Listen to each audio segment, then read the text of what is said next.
I think for me, I hopefully think it's a very clear message, but that we don't forget there's a human underneath a disease instead of that the disease is a human.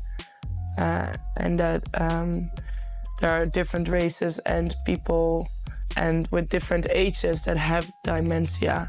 And then we don't forget that it's just something that when we're getting older, there's a chance we get it, but you can also get it when you're younger. And that we don't have to, or that we're not forgetting to put them aside from the society, but include them in all of the things we're doing. And for me, I really wanted to kind of normalize the sex positive aspects of the other that she loves so much, and also bring light to this horror aspect that can be scary but can also be very glamorous and freeing in a way.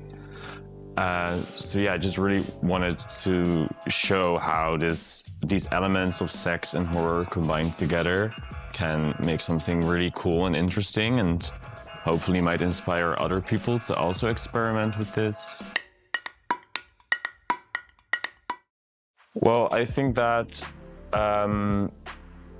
because of this 3D program, you get to create your ideal character. And for me, this came in very handy because I really wanted to portray someone who is actually a monster. And through these 3D programs, I could model my character to be exactly how I wanted it to be, and to make him embody my message the best as possible. Yeah, I think it's a combination between your imaginary, or your imaginary, but also the reality. So you can combine those two. And I think if it's just a physical human being and you only use that most of the times it's more difficult to connect with the imaginary world. Yeah, I think communicate well with the other.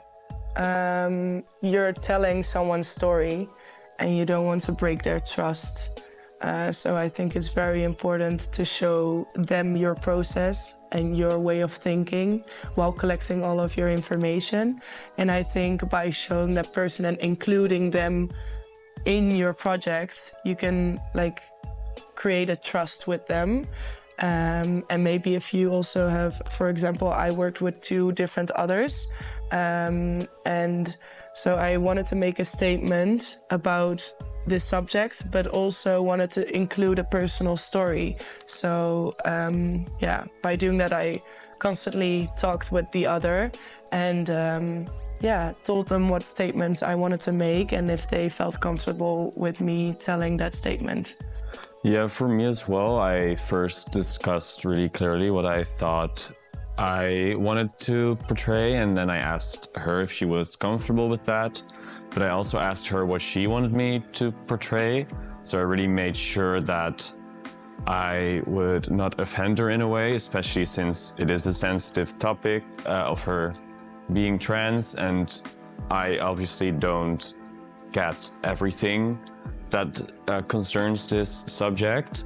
I only know what she has told me, and I can only imagine how some of these things might feel, but actually living this and being this person is totally different. So I thought it was very important to discuss what were the boundaries and what could I say or what could I not tell and show about her.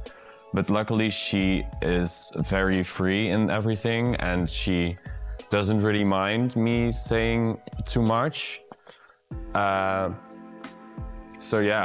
think clear communication with the other is very important to make sure that you stay respectful and that you kind of also bring their vision alive together with yours.